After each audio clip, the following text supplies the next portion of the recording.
Bonjour, bonsoir à tous. Je suis content de vous retrouver. J'espère que vous allez bien. Aujourd'hui, on parle de respiration et on parle de problèmes respiratoires. Et on a le très grand bonheur de parler de tout ça avec deux amis, deux habitués de ma chaîne YouTube, Daniel Perrault, docteur Daniel Perrault et docteur Jessica Perrault. Bonjour à vous deux ou bonsoir à vous deux pour les gens qui nous écoutent d'un peu partout sur la planète. Vous allez bien? Oui, très bien. Oui, Euh, ça va bien, toi, Denis? Ça va très bien. Pourquoi recommander le vaccin contre la coqueluche durant la grossesse? Et c'est aussi un enjeu quand on traite une femme enceinte. J'ai travaillé une certaine partie de ma carrière uniquement avec les femmes enceintes. Et donc, il y a des enjeux qui sont liés à la santé qui sont différents chez les femmes enceintes que les femmes qui ne le sont pas, et particulièrement pour les problèmes respiratoires, entre autres. Peut-être, Jessica, tu peux nous parler de ça, donc cette réalité-là de recommander le vaccin contre la coqueluche durant la grossesse. Absolument. Donc, la femme enceinte, en fait, ce qu'il faut comprendre, c'est qu'elle va avoir plusieurs recommandations de vaccins durant la grossesse pour la protéger, elle, mais aussi pour protéger son petit à naître. Je vais d'abord vous parler un peu de la coqueluche, parce qu'en fait, ce qu'il faut comprendre, c'est qu'au Québec, les cas de coqueluche, ils viennent, en fait, sont revenus en force à cet automne 2024 au Québec. On sait que la coqueluche va se répandre en cycle, hein, donc elle revient aux 3 à 5 ans. Le dernier est en 2019. Puis on parle pas d'un virus, on parle vraiment d'une bactérie qui s'appelle la Bordetella pertussis. Pertussis, ça fait tous, hein? Donc on tousse avec cette bactérie-là. Elle est très, très contagieuse, mais en plus, elle cause une toux qui est incontrôlable pendant des semaines. Très, très, très désagréable. Et puis, elle va se présenter en 3 phases, principalement. Elle peut avoir une durée, en fait, là, de symptômes total là, sur 3 mois, là, littéralement. Donc, la première phase, en fait, ça va être la phase catarrhale qui va durer 7 à 10 jours, qui va ressembler un peu à notre rhume commun, là. Donc, le nez coule, on larmoie les yeux un peu, il y a une petite toux, un malaise, on a une perte d'appétit. La deuxième phase, qui est la phase vraiment plus importante, va durer 1 à 6 semaines. Puis ça va être vraiment des quintes de toux prolongées et incontrôlables. Et là, on va sortir un son quand on tousse, qui est le chant du coq. En fait, c'est comme un sifflement inspiratoire. Et ça se termine en vomissement, puis en haut le cœur, parce qu'on tousse tellement qu'on reprend plus notre souffle, puis ça nous lève le cœur. Et puis là, c'est ça, vomissement possible. C'est vraiment pas agréable. Et la phase de convalescence qui va durer 7 à 14 jours. Donc là où on va voir une disparition progressive des symptômes. Donc, je comprends que ces délais-là changent quand même relativement d'une personne à l'autre, hein, parce que tu parlais, par exemple, de différence entre Oui. 7 et 14 jours. Donc, si on ajoute ou on tient compte, en fait, des différences de délai entre chacune des personnes, ça peut varier quand même d'une semaine ou deux de différence. Est-ce que je me trompe, Jessica? Absolument. Donc, ça dépend vraiment de chacun. Mais c'est une maladie sur le long cours, hein. Donc, on va voir un peu si le traitement en vaut la peine.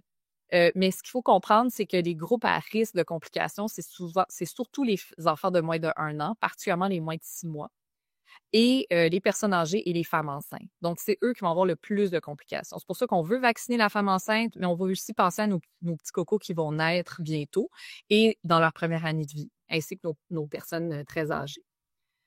Quand on parle de, je m'excuse d'interrompre, Jessica, quand on parle de complications, ça peut ressembler à quoi ces complications-là? C'est surtout des complications pulmonaires, c'est celles qui sont les plus fréquentes, mais on peut avoir des complications neurologiques, nutritionnelles.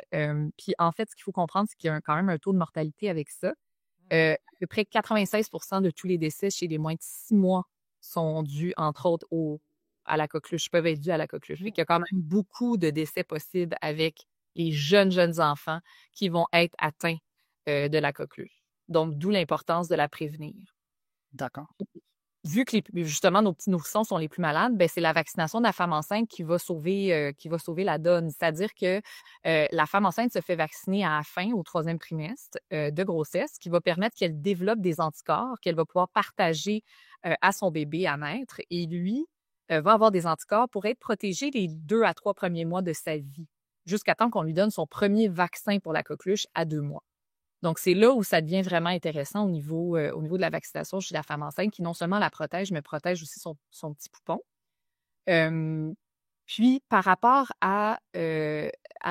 au traitement, ben là, c'est tout un autre art. C'est-à-dire qu'on a l'habitude de penser qu'un antibiotique va changer la donne sur les symptômes. Mais en fait, Pour la coqueluche, ce que l'antibiotique va surtout faire, c'est qu'il va diminuer la contagion et chez un très petit nombre de personnes, va diminuer légèrement les symptômes. Donc, c'est pas tant pour les symptômes que pour diminuer le risque qu'on partage la coqueluche à d'autres personnes qu'on va traiter. La personne, dans le fond, qui a la coqueluche, ben, en fait, elle est contagieuse jusqu'à 21 jours du début des symptômes. Et donc là, à ce moment-là, ben, on va vouloir traiter à l'intérieur de ces 21 jours. Après, ça ne sert pas à grand-chose. D'accord. Et donc, on va vouloir aussi, si vous avez la coqueluche, faire attention d'exclure votre enfant, par exemple, votre enfant a la coqueluche, exclure votre enfant du service de garde, éviter les milieux, justement, où se trouvent les jeunes enfants et les femmes enceintes. Et on va parfois traiter, justement, à cause de ça. Si on sait qu'à la maison, on a femmes enceintes ou jeunes enfants en bas d'1 an, on va vouloir traiter la personne malade pour pas qu'elle contamine et donne des complications à ces gens plus vulnérables.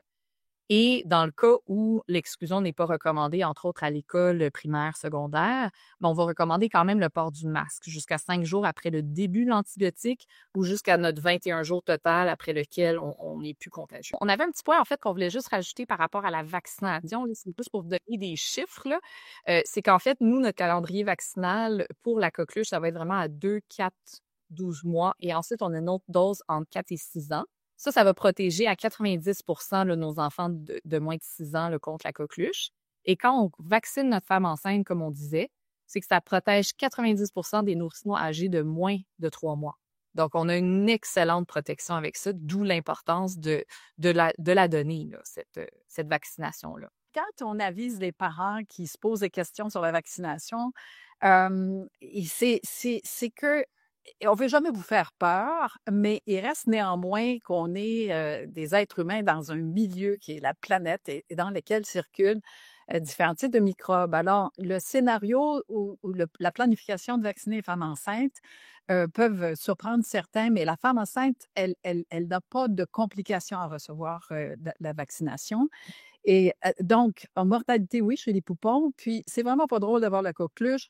Quand j'étais jeune docteur, il y a eu une épidémie, puis les grands-parents l'avaient eu, puis on tous avec une toux tout à fait irascible, très, très difficile à contrôler, et ça dure pendant des semaines.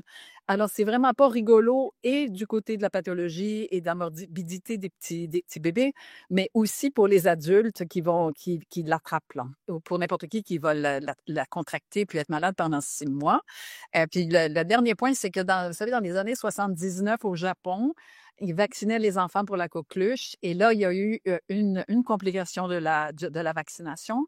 Et donc, le gouvernement a décidé d'arrêter la vaccination, et il y a eu 13 500 cas de coqueluche et une centaine, je pense, de poupons qui en sont décédés. Encore là, je ne vais pas vous faire peur, mais je veux juste vous dire qu'on est vulnérable comme être humain et que la vaccination, pour sauver nos bébés, elle est là pour nous aider. Merci, Daniel. Merci, Jessica, d'avoir préparé ces contenus-là, nous les avoir présentés. Tout était clair. Les problèmes respiratoires, je le disais, ce sont des problèmes importants. Parfois qu'on sous-estime les poumons.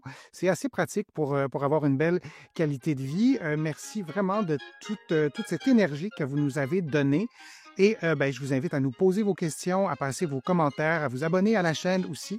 Ça me fait toujours plaisir de lire vos commentaires, et je vous dis à une prochaine fois, Daniel et Jessica, et à un prochain direct, à une prochaine vidéo. Merci, au revoir.